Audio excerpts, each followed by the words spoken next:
September 11th, September 11th, September 11th, September 11th, September 11th, September 11th, September 11th, September 11th, September 11th, September 11th, September 11th, September 11th, September 11th, September the 11th, September the 11th. evil killers, Taliban, Al-Qaeda, Osama bin Laden. War and danger. Weapons of mass destruction. Terror, terror, terror, terror, terrorism, terrorism, terrorism, terrorism, terrorism, terrorism, terrorism, terrorism, terrorism, terrorism, terrorism, terrorism, terrorism, terrorism, terrorism, global terrorism, global terrorism, world terrorism, global terrorism, global terrorism, global terrorism, global terrorism, the terrorists, terrorists, terrorists, terrorists, terrorists, terrorists, terrorists, terrorists, terrorist, terrorist, terrorist, terrorist, terrorists, terrorists, terrorists, terrorists, terrorists, terrorists, the evil terrorists.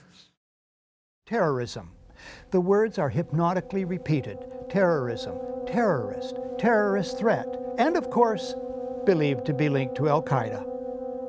But it's the so-called war on terrorism that's in our faces practically 24/7 as the inescapable focus of our existence. One day, our grandchildren will look back on this time and ask, how was the war on terror won? The entire U.S. ruling class, ruling elite, comes to see terrorism as the preferred means, indeed the only means, to provide social cohesion, to provide an enemy image for the society to keep it together. According to neocon theory from Carl Schmitt, you have to have an enemy image in order to have a society. It's a very dangerous thing because now it means that the entire social order, the political parties, intellectual life, politics in general, all based on a monstrous myth. Monstrous myth. So there was no network? No. No. Probably not. We invented it. Invention's too strong a term. I think we projected it.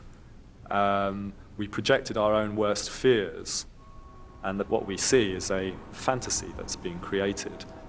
Al-Qaeda is a global network with global reach. to target a deadly web of terror. The idea, which is critical to the FBI's prosecution, that bin Laden ran a coherent organisation with operatives and cells all around the world, of which you could be a member, is a myth. There is no Al-Qaeda organisation.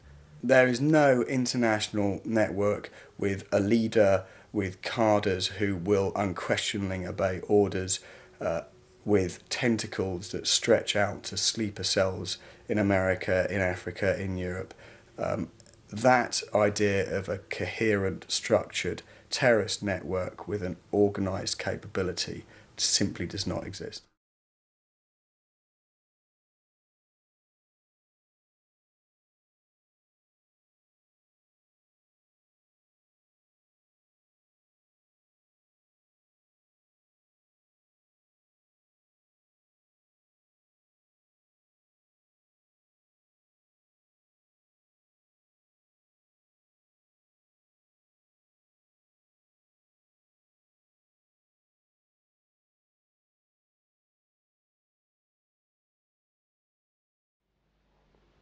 And there are several key mind manipulation techniques which are very, very powerful propaganda tools. The most effective and the most powerful, and it's used on us all the time, is something I call problem, reaction, solution. It's a cracker, this one.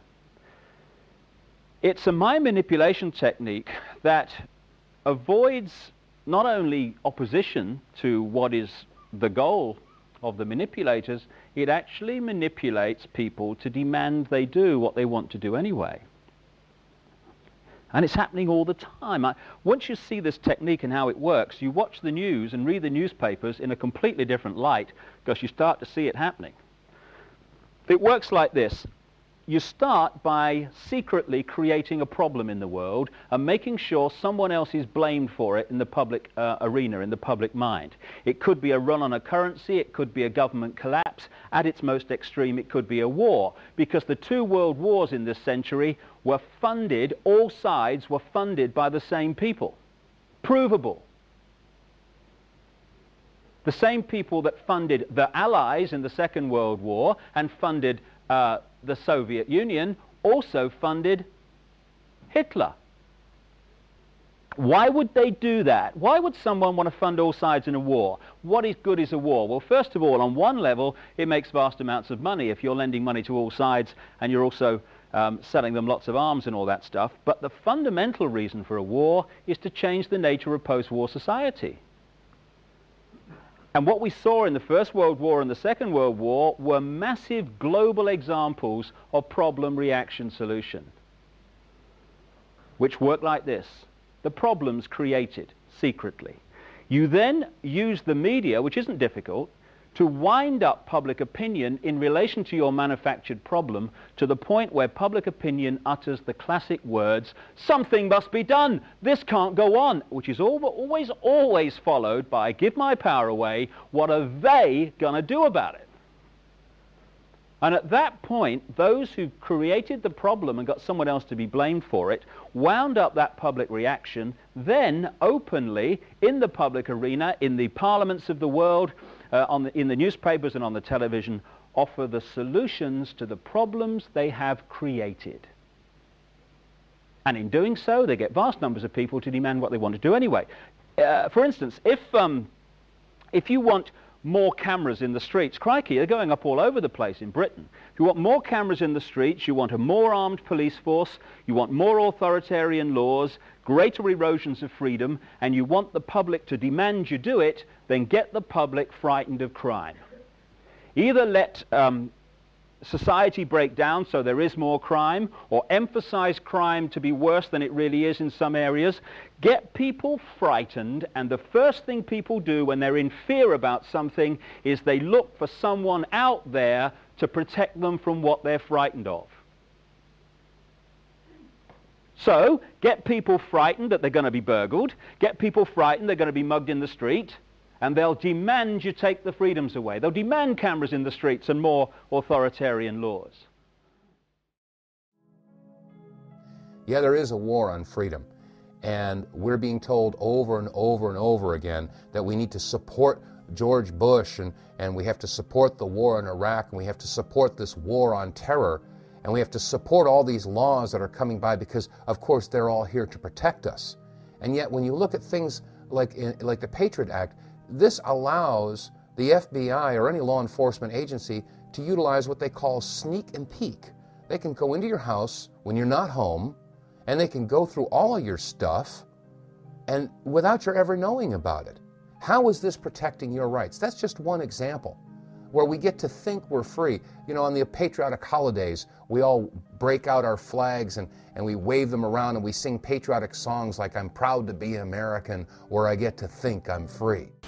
We have a program known as Echelon, where they listen to every telephone call, every email, record every fax here in the United States. And all of this is done by computers. All of these messages are kept indefinitely on computer disks. What the American people must understand is that the massive amounts of money we're spending on defense is not to protect America, but ultimately to be used to control the American population as we move from freedom to fascism. Currently in the United States, unannounced to most brainwashed Americans, your home can be searched without a warrant, without you being home. You can in turn be arrested with no charges revealed to you, detained indefinitely with no access to a lawyer, and legally tortured, all under the suspicion that you might be a terrorist. If you need a painted picture of what is happening in this country, let's recognize how history repeats itself. In February 1933, Hitler staged a false flag attack, burning down his own German parliament building, the Reichstag, and blamed it on communist terrorists. Within the next few weeks, he passed the Enabling Act, which completely eradicated the German Constitution, destroying people's liberties.